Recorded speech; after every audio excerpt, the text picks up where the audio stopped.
Kanina, kumanta kasi ako mga load. You guys, kanina, ano nang ginawa ko kanina? Nag-acting kasi ako.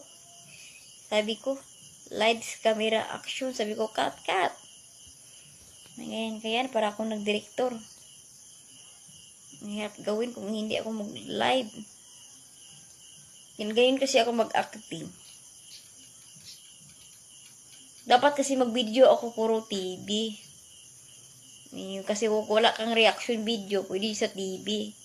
Basta, magsalita ka. Parang hirap ka tignan kung kapag hindi ka magsalita. Pipi ka tignan eh.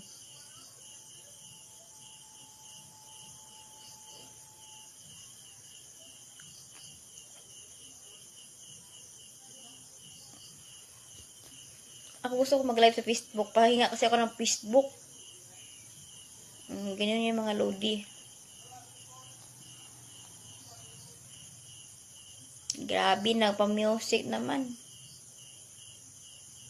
Malapit na masayayawan dito mga lods. May diskuhan pa. Syaro kayo, hindi kayo disco. Syaro kayo, hindi kayo magtataka sayawan yan mga lodi. Merong night yata siguro. Baka Zumba. Yan. Malapit ng Pasko. Ang agang pumasko dyan kung kapag bigyan ka ng regalo. Luka kasi si Francis Leo Marcos, no? Naluka sa kasako sa mga bashers. Sabi ng vlogger,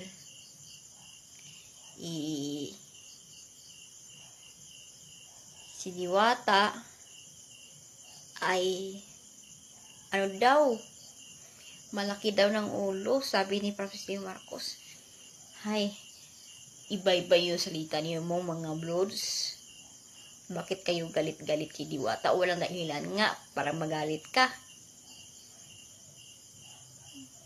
Grabe mga lods, no? Hindi kasi ako titigil sa galit sa mga bashers. Alam kong bakit.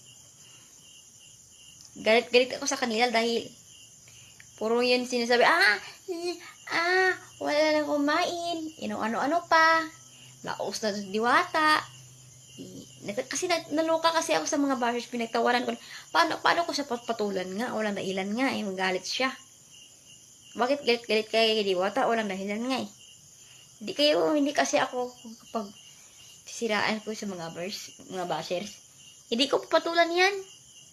Walang dahilan nga eh. Bakit patulan ko yan? Walang dahilan ka. Galit-galit talaga